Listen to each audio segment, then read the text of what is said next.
The alarm clock screamed at 4:30 a.m., just like it had every morning for the past 6 weeks. Sarah Martinez rolled over in her narrow bunk and pulled the thin, military-issued blanket over her head. Around her, 29 other recruits were already jumping to their feet, making their beds with sharp, precise movements. But Sarah remained motionless, lost in the deep sleep that had become her escape from the brutal reality of Navy boot camp. "Martinez!" Petty Officer Johnson's voice cut through the morning chaos like a knife. "Get your sorry behind out of that rack!" Sarah's eyes snapped open, but her body felt like it weighed 1,000 pounds. She had been dreaming of home again, of her mother's warm kitchen and the smell of fresh tortillas. In her dream, she didn't have to wake up at dawn to run 5 miles before breakfast. She didn't have to memorize countless regulations or fold her clothes into perfect squares that could bounce quarters. The other recruits were already dressed and heading toward the door for morning formation. Sarah stumbled out of bed, her movements clumsy and slow. She had exactly 3 minutes to get dressed and be outside, but it felt impossible. Her hands shook as she tried to button her uniform shirt. "You're going to be late again," whispered Rebecca, the girl in the bunk next to hers. Rebecca had become something of a friend during their time at boot camp, though friendship was discouraged during training. "Johnson's already mad about yesterday." Sarah nodded but couldn't find words. Yesterday had been another disaster. She had fallen asleep during a lecture about naval history. The day before that, she had dozed off while standing in formation. It wasn't that she was lazy or didn't care about becoming a sailor. She had joined the Navy with big dreams of serving her country and making her family proud. But something about the constant pressure, the lack of sleep, and the stress of training had broken something inside her. She stumbled outside just as the company was coming to attention. Petty Officer Johnson's cold eyes found her immediately. "Late again, Martinez. That's the 5th time this week." "Sorry, Petty Officer," Sarah mumbled, taking her place in formation. Her uniform was wrinkled, and she knew she looked terrible compared to the other recruits, who stood straight and proud in their perfectly pressed clothes. The morning physical training session was a nightmare.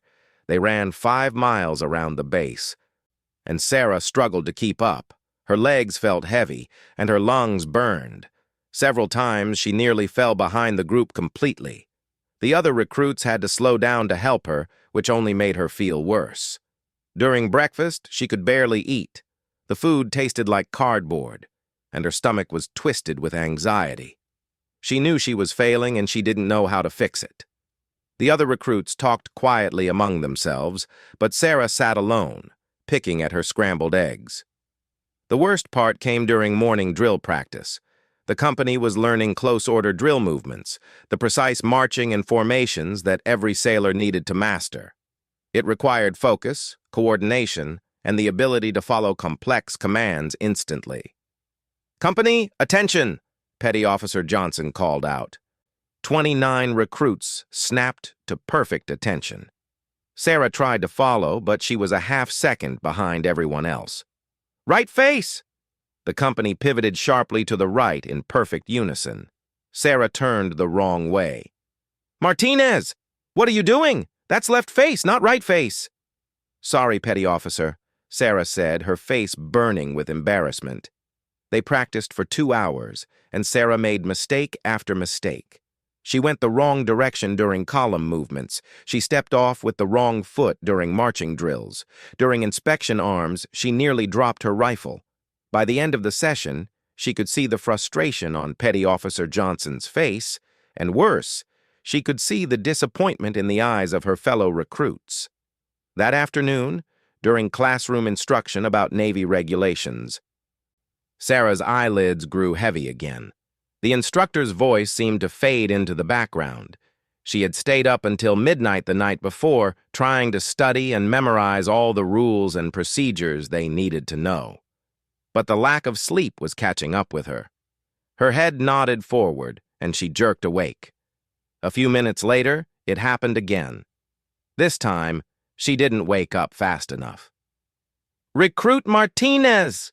The instructor's voice boomed across the classroom. "Stand up!" Sarah scrambled to her feet, her heart pounding. "Since you find my lecture so boring that you need to take a nap, perhaps you can tell the class what I was just discussing." Sarah's mind was blank. She had no idea what the instructor had been talking about. She stood there in silence, her face red with shame, while 30 pairs of eyes stared at her. "I don't know, sir," she finally whispered. "Sit down, Martinez. See me after class." The rest of the day passed in a blur of more training, more mistakes, and more embarrassment. During evening chow, Sarah sat alone again, wondering if she should just quit. Maybe the Navy wasn't for her. Maybe she wasn't cut out to be a sailor. That night, as she lay in her bunk staring at the ceiling, she thought about her family back home in Texas. Her father had been so proud when she enlisted. He was a veteran himself, and he had told all his friends about his daughter who was going to serve in the Navy. Her mother had cried when Sarah left, but they were tears of pride, not sadness. What would they think if she quit now? What would she tell them when she came home a failure? But she was failing anyway. Every day seemed to bring new disasters. She couldn't keep up physically, she couldn't stay awake during training, and she couldn't perform even the simplest drill movements correctly. The other recruits had stopped trying to help her. Even Rebecca was starting to avoid her. The next morning brought another wake-up call at 4:30 a.m., and once again, Sarah struggled to get out of bed. This time she was so tired that she didn't even hear the alarm. She woke up 15 minutes later to find the barracks empty, except for Petty Officer Johnson standing over her bunk with a look of pure anger. "Martinez, this is your last warning. If you can't handle the basic requirement of waking up on time, you don't belong in my Navy." Sarah dressed quickly and ran outside to join the company for physical training, but she was already so far behind that she never caught up. During the run, she fell further and further back until she was running alone, with one of the other instructors following her in a golf cart to make sure she didn't collapse. The day's drill practice was scheduled to be a major evaluation. Each recruit would be tested individually on their ability to perform basic military movements. It was the kind of test that could determine whether someone was ready to advance in their training or needed to be recycled to an earlier week of boot camp. Sarah knew she wasn't ready. She had barely learned the basic commands, and under pressure, she always seemed to forget everything she had studied. As she stood in formation waiting for her turn, her hands were shaking and her mouth was dry. One by one, the other recruits stepped forward to demonstrate their skills. Most of them performed well, executing the movements with precision and confidence. A few made small mistakes but recovered quickly. Sarah watched them with a mixture of admiration and despair. How did they make it look so easy? "Martinez, you're up," Petty Officer Johnson called. Sarah stepped forward, her legs feeling like rubber. The testing area was just a small square of asphalt, but it might as well have been a stage in front of thousands of people. She could feel everyone watching her, and she knew they expected her to fail. "Recruit Martinez, present arms," Johnson commanded. Sarah tried to bring her rifle up to the correct position, but her hands were shaking so badly that she nearly dropped it. She managed to get it into what she hoped was the right position, but she could see from Johnson's expression that it was wrong.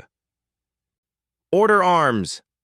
She tried to bring the rifle back down, but she moved too fast and the weapon clattered against her belt.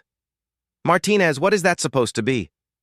"I don't know, Petty Officer," Sarah admitted, her voice barely a whisper. Johnson shook his head in disgust. "Back in formation. We'll deal with this later." Sarah stumbled back to her place in line, feeling the stares of her fellow recruits. She had failed again, and this time it was in front of everyone. She wanted to disappear, to just melt into the ground and never be seen again. The rest of the day passed like a nightmare. During lunch, she overheard 2 recruits talking about her. "She's never going to make it," one of them said. "I don't know why they haven't sent her home already." I heard she might get recycled to start over with a new company, the other replied. But honestly, even that might not help. Sarah pretended not to hear them, but their words cut deep. She knew they were right. She was the worst recruit in the company, maybe the worst recruit in the entire boot camp. Every day brought new evidence that she didn't belong here. That evening, Petty Officer Johnson called her into his office. The small room was filled with military regulations and motivational posters, but Sarah barely noticed them. She stood at attention in front of his desk, waiting for what she was sure would be news of her dismissal from the program. "Martinez, I'm going to be straight with you," Johnson began, his voice tired rather than angry. "You're not cutting it. Your physical fitness scores are at the bottom of the company. You can't stay awake during instruction. And your drill performance today was the worst I've seen in 15 years of training recruits." Sarah stared straight ahead, trying not to cry. "Yes, Petty Officer. I should recommend you for separation from the Navy. That's what the book says I should do with someone who can't meet basic standards." Sarah's heart sank. This was it. Her Navy career was over before it had really begun. "But," Johnson continued, "I got a call today. Seems like someone upstairs has taken an interest in your case. There's going to be a special training session tomorrow morning. You're going to get one more chance, Martinez. One more chance to prove you belong here." Sarah was confused. "A special training session, Petty Officer?" "That's all I'm authorized to tell you. Be ready at 500 hours. And Martinez, this really is your last chance. Don't waste it." That night, Sarah lay in her bunk wondering what kind of special training session awaited her. Part of her was hopeful that maybe, somehow, she could turn things around. But a bigger part of her was terrified that this was just going to be another opportunity to fail in front of new people. She thought about her father again, about the pride in his eyes when she had sworn in at the military entrance processing station. She remembered her mother's words. "You can do anything you set your mind to, Mija. Don't let anyone tell you different." But what if she really couldn't do this? What if some people just weren't meant to be soldiers? Sarah had always been good at school, good with people, good at solving problems. But military life seemed to require a different kind of person than she was.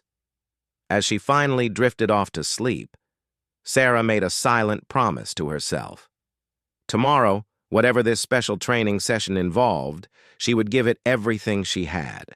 If she was going to fail, at least she would fail trying her hardest. She had no idea that tomorrow would change everything. She had no idea that the person running the special training session was someone whose reputation was legendary throughout the military.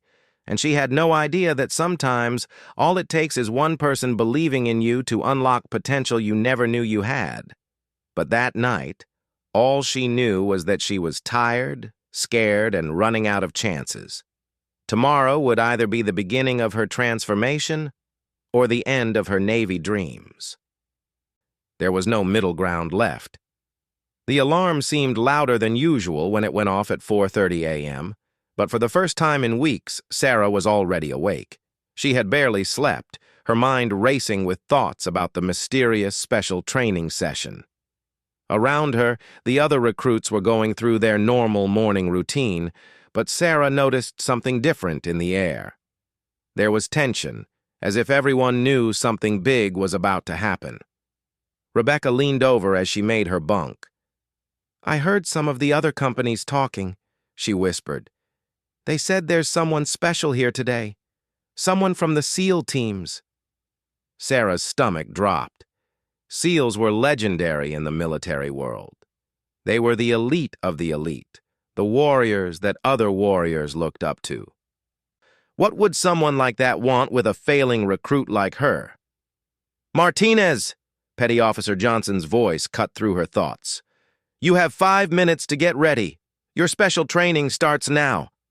Sarah dressed quickly, her hands shaking worse than ever. As she headed for the door, she caught glimpses of her fellow recruits watching her with expressions that ranged from curiosity to pity. Some of them probably thought she was getting kicked out of boot camp this morning. Johnson led her across the base to a building she had never been inside before. The morning air was cold, and the base was still mostly quiet. Only the early shift workers were moving around, and a few other companies were beginning their morning physical training in the distance. "Listen, Martinez," Johnson said as they walked. "I don't know what's about to happen in there, but I want you to know something. I've been training recruits for 15 years, and I've seen all kinds. Some people are natural soldiers from day one. Others need more time to find their way. And some people just aren't cut out for military life, no matter how hard they try." Sarah listened carefully, wondering which category he thought she belonged to. "But every once in a while," Johnson continued, "I meet a recruit who has something special inside them, something that just needs the right person to unlock it. I'm hoping that's what this is about." They stopped in front of a plain metal door marked Special Training Facility. Johnson knocked twice and then opened the door. "Good luck, Martinez. And remember, this really is your last chance." Sarah stepped inside and found herself in a small, bare room with concrete walls and no windows. The only furniture was a single metal chair in the center of the room. Standing near the far wall was a man who didn't look like any military instructor she had seen before. He was probably in his 40s, with short gray hair and the kind of tan that comes from spending years outdoors in harsh conditions. He wasn't particularly tall or muscular, but there was something about the way he carried himself that immediately commanded attention. His uniform was different, too. Instead of the standard Navy working uniform, he wore fatigues with patches she didn't recognize. "Recruit Martinez," he said, his voice quiet but carrying an authority that made Sarah stand straighter automatically. "I'm Commander Richards. Please, sit down." Sarah sat in the metal chair, her back straight and her hands folded in her lap. She had been trained to sit at attention when speaking with officers, but Commander Richards seemed different from the other officers she had met. His presence filled the room, but not in a threatening way. "I've been reading your file," Richards said, pulling out a thin folder. 18 years old from San Antonio, Texas, high school valedictorian, scored in the top 10% on your military aptitude tests, volunteered for Navy service instead of taking a full scholarship to college. Sarah listened in surprise.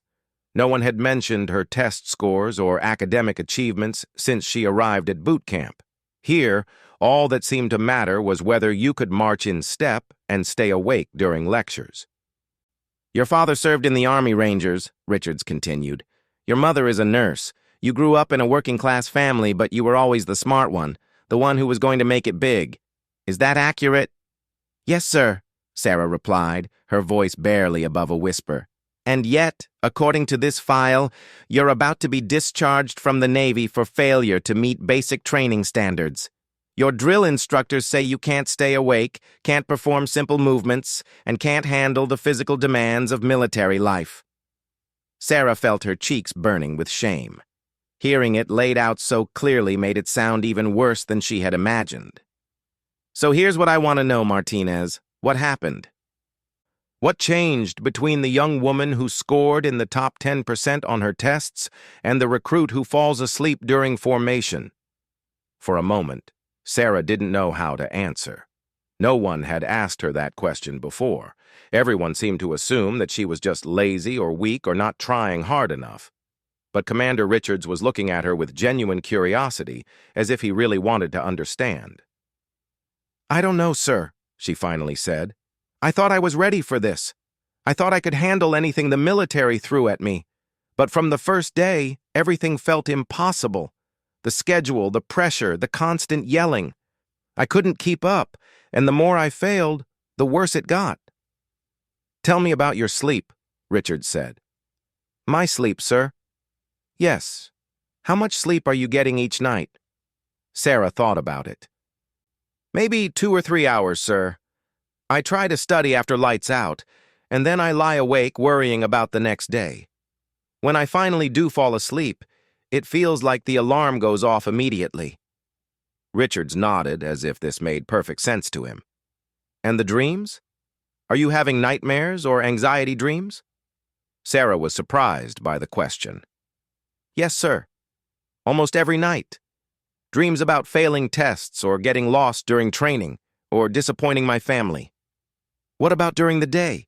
Do you feel disconnected from what's happening around you, like you're watching yourself fail instead of being able to control it? Sarah stared at him in amazement. He was describing exactly how she felt, but she had never been able to put it into words before. Yes, sir. That's exactly right. It's like I'm watching someone else mess up, but I can't do anything to stop it. Richards closed the file and sat down on the floor in front of her chair. This was so unusual that Sarah almost forgot to maintain her military bearing. Martinez, let me tell you something that might surprise you. What you're experiencing isn't uncommon, and it doesn't mean you're weak or that you don't belong in the military. What you're dealing with is a stress response that happens to a lot of intelligent, sensitive people when they're placed in an environment that feels completely foreign to their nature. Sarah listened intently, hungry for any explanation that made sense of what she was going through. You spent 18 years being rewarded for thinking, for analyzing, for taking your time to get things right. Then you came here, where the emphasis is on instant obedience, physical reactions, and following orders without question. Your brain is still trying to process and understand everything, when what you need to learn is how to trust your training and react without thinking. But, sir, how do I change that? How do I stop thinking so much? Richard smiled for the first time since she had entered the room. That's exactly the right question, and it's why I wanted to work with you personally. You see, Martinez, I've spent 25 years in special operations. I've trained with some of the toughest, most capable warriors in the world.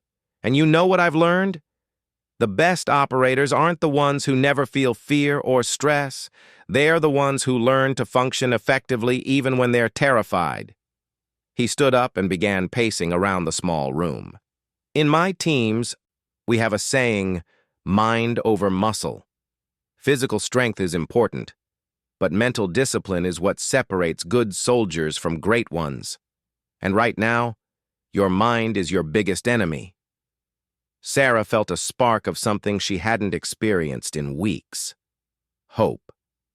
What I'm going to teach you today isn't in any manual or regulation. It's not something your drill instructors know how to explain. It's a technique that we use in the SEAL teams to maintain focus and performance under extreme stress. Richard stopped pacing and looked directly at Sarah. But first, I need to know if you really want this. Not if your parents want it, or if you think you should want it. Do you, Sarah Martinez, want to be a United States sailor?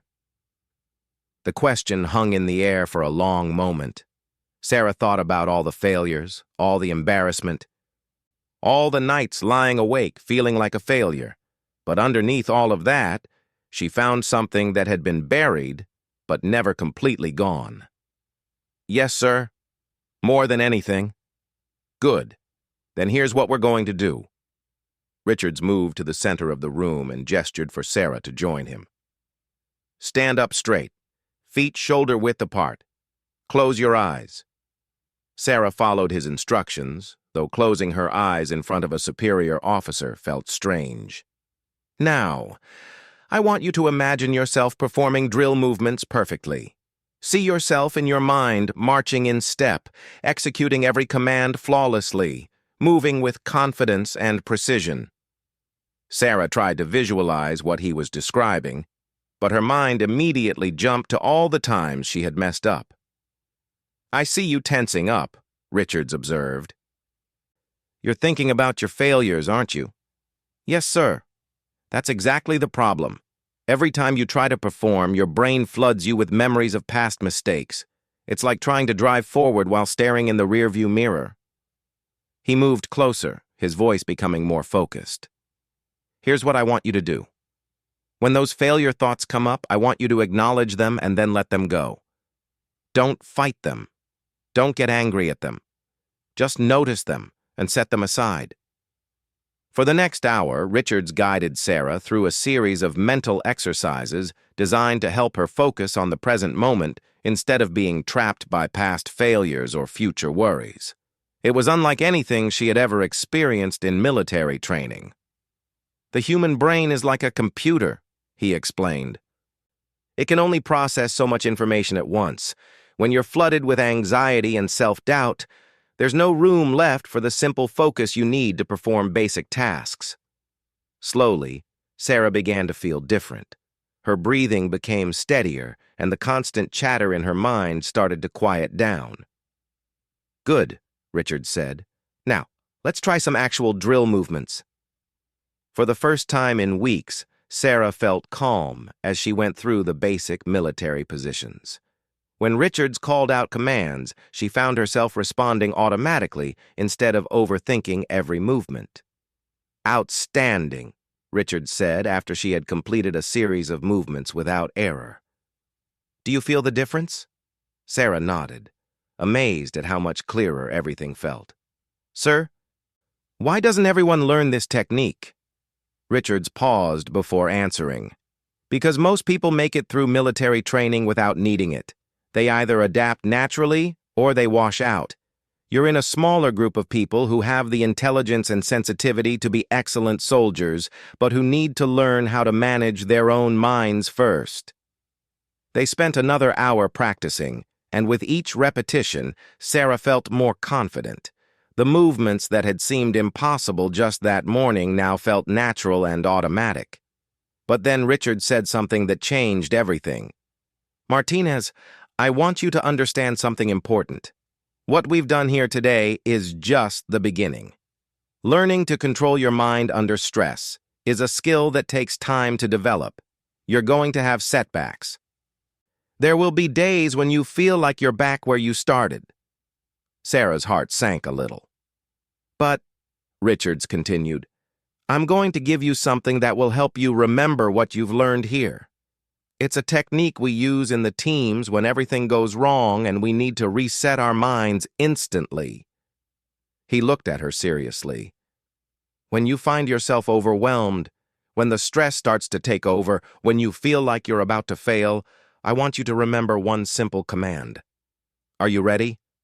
Sarah nodded, sensing that this was the most important moment of her military career so far. Richard stepped closer, his voice dropping to almost a whisper, but carrying an intensity that made every word burn into her memory. "Reset and engage." He let the words hang in the air for a moment. "Reset your mind. Let go of the failure thoughts, the anxiety, the self-doubt. Then engage with whatever task is in front of you. Don't think about yesterday's mistakes or tomorrow's challenges. Just reset and engage with this moment, this command, this opportunity." Sarah repeated the phrase silently to herself. "Reset and engage. That's your anchor," Richards explained.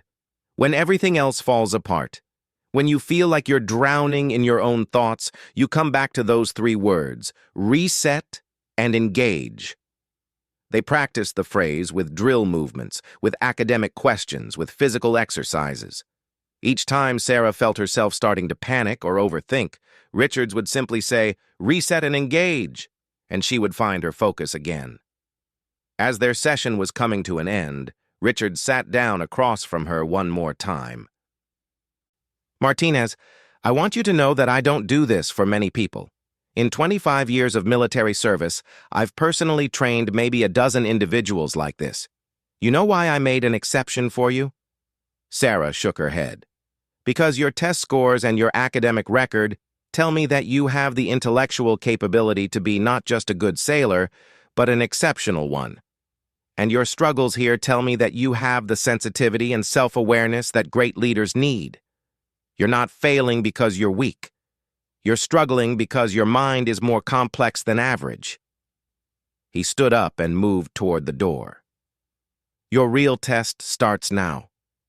Everything we've done here today won't matter unless you can apply it when you're back with your company. facing the same pressures that have been breaking you down for weeks. As they reached the door, Richards turned back to her one final time. Remember, Martinez, reset and engage. That's your lifeline. Use it. As Sarah walked back across the base toward her barracks, her mind was spinning with everything that had happened. For the first time since arriving at boot camp, she felt like she understood what had been going wrong and how to fix it. But she also knew that the real challenge was about to begin. In just a few hours, she would be back in formation with her company. She would face the same drill instructors, the same demanding schedule, and the same pressure that had been overwhelming her for weeks. The question was whether she could hold on to what she had learned when everything around her was designed to break down her confidence. As she walked, she practiced the phrase under her breath. Reset and engage. Reset and engage. She had no idea that within hours she would need those words more desperately than she could imagine. And she had no idea that the transformation that had begun in that small concrete room was about to be tested in ways that would determine not just whether she graduated from boot camp, but what kind of person she would become. When Sarah returned to her company that afternoon, everything looked exactly the same. But something fundamental had changed inside her. The same barracks, the same drill instructors, the same demanding schedule that had been crushing her for weeks suddenly felt different. It wasn't that the challenges had gotten easier, but she now had something she hadn't possessed before, a tool to fight back. The first test came during afternoon drill practice. As the company formed up on the concrete pad, Sarah felt the familiar flutter of anxiety in her stomach. This was where she had failed so spectacularly just that morning, embarrassing herself in front of everyone. "Company, attention!" Petty Officer Johnson called out. Sarah's mind immediately started racing. What if she messed up again? What if the morning's training had been just a temporary fix? What if she embarrassed herself even worse than before? But then she remembered Commander Richards' words. She took a quiet breath and whispered to herself, "Reset and engage." Instantly, the spiral of anxious thoughts stopped. Her mind cleared, and she focused on the simple task in front of her, standing at attention. Her body responded automatically, snapping to the correct position at exactly the same moment as the other recruits. Right face. This time, Sarah didn't hesitate or second-guess herself. She simply turned right, her movement crisp and confident. Petty Officer Johnson's eyes found her in the formation, and she could see his surprise at her improved performance. But he said nothing, continuing with the drill commands. For the next 30 minutes, Sarah executed every movement flawlessly. When her mind started to wander, or when doubt began creeping in, she would silently repeat her anchor phrase and bring her focus back to the present moment. The change was so dramatic that some of her fellow recruits began glancing at her with confusion and amazement. Rebecca, who had been watching Sarah struggle for weeks, kept looking over with wide eyes as if she couldn't believe what she was seeing. But the real test came that evening during study time. Sarah sat with her military regulations manual open, trying to memorize procedures for watch standing. Historically, this was when her anxiety was at its worst. The quiet time allowed her mind to spiral into all her fears and failures. Tonight felt different, but only for the first few minutes. Then the familiar patterns started to emerge. Her mind began cataloging all the things she still didn't understand, all the ways she might fail tomorrow, all the disappointment she had already caused. Her eyelids started feeling heavy, not from tiredness, but from the overwhelming urge to escape through sleep. This was how it always started. First the anxiety, then the desperate desire to just shut down and avoid everything. "Reset and engage," Sarah whispered to herself. She closed the book for a moment and took 3 deep breaths, just like Commander Richards had taught her. Instead of fighting the anxious thoughts, she acknowledged them and then gently set them aside. "I'm anxious about tomorrow," she said quietly to herself. That's okay. Now I'm going to engage with studying this material. She opened the book again and began reading, but this time with a different approach. Instead of trying to memorize everything perfectly, she focused on understanding one concept at a time. When her mind started to wander, she would reset and come back to the single paragraph she was reading. For the first time in weeks, Sarah studied for 2 solid hours without falling asleep or becoming overwhelmed. More importantly, she actually retained what she was learning.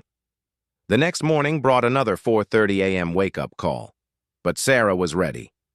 She had actually managed to get 6 hours of sleep, more than she had gotten any night since arriving at boot camp. During morning physical training, she faced her biggest challenge yet. The company was running their weekly timed fitness test, a 3-mile run that had to be completed within a specific time limit to pass. Sarah had failed this test twice already, and a third failure would mean automatic dismissal from the program. As they lined up at the starting line, Sarah felt her heart rate spiking. The old familiar panic was trying to take hold.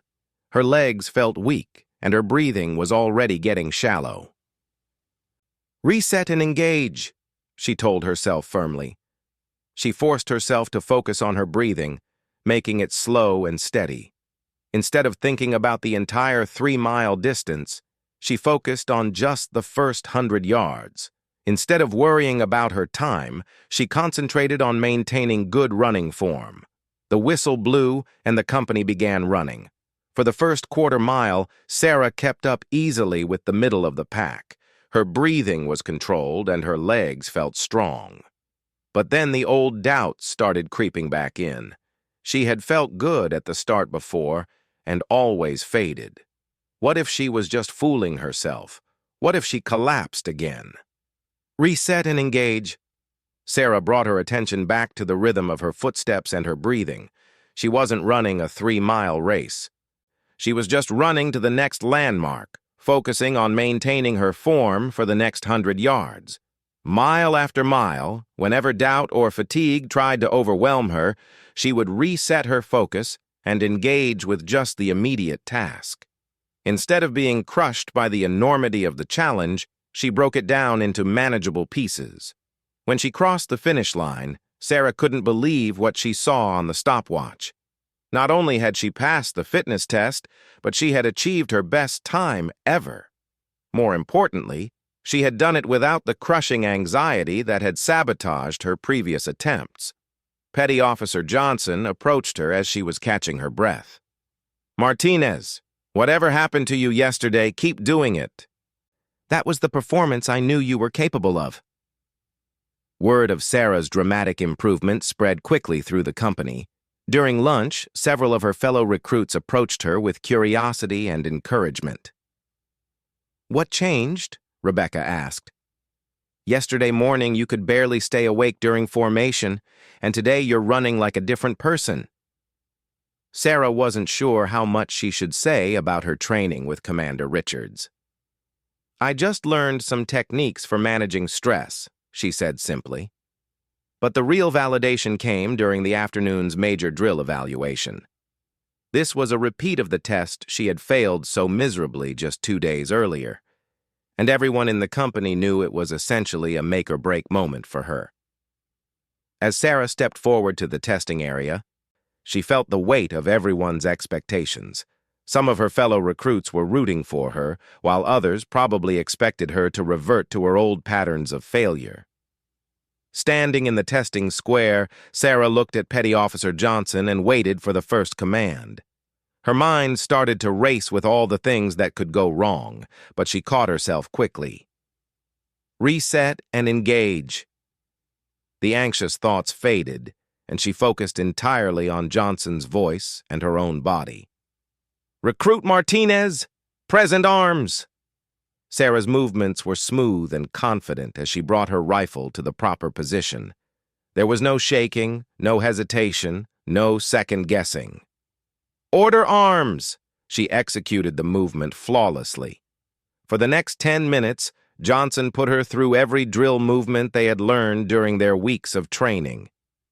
Commands that had confused and frustrated her just days earlier now felt natural and automatic. When her mind tried to anticipate the next command or worry about her performance, she would reset and focus solely on the instruction she was currently following. "Outstanding, Martinez," Johnson said when the test was complete. "That was textbook execution." Sarah returned to formation, feeling something she hadn't experienced since arriving at boot camp, genuine pride in her performance. But more than that, she felt like she had discovered something important about herself. The techniques Commander Richards had taught her weren't just helping her with military training. They were changing how she approached challenges in general. The following weeks brought new tests and challenges, but Sarah was now equipped to handle them. During academic exams, when she felt overwhelmed by the complexity of naval regulations, she would reset and focus on one question at a time. During physical training, when her body wanted to quit, she would engage with just the next few steps rather than thinking about the entire workout. Most importantly, she learned that the technique worked even when she didn't apply it perfectly. There were still days when she felt anxious or overwhelmed, but now she had a way to recover instead of spiraling into complete failure. 1 month after her session with Commander Richards, Sarah's company was preparing for their final graduation ceremony. The young woman who had almost been dismissed for sleeping through drills was now one of the top performers in the group. The night before graduation, Petty Officer Johnson called her aside for a private conversation.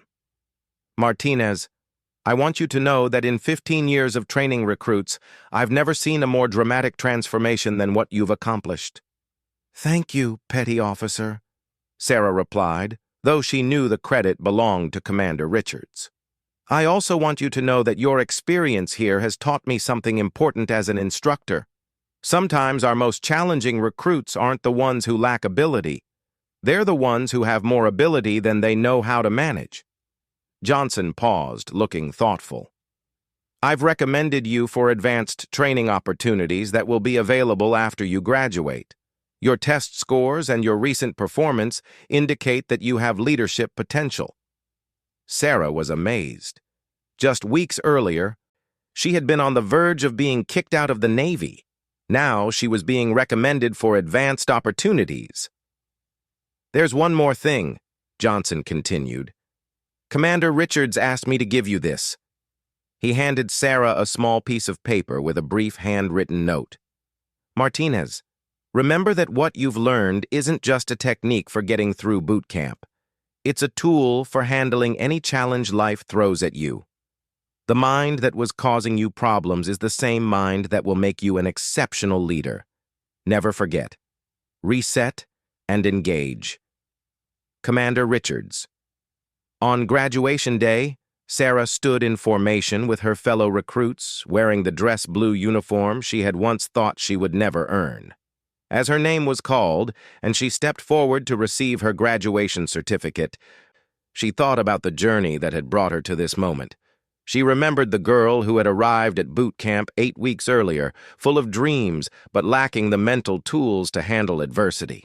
She thought about all the nights lying awake consumed by anxiety, all the failed drill practices, all the moments when quitting seemed like the only option.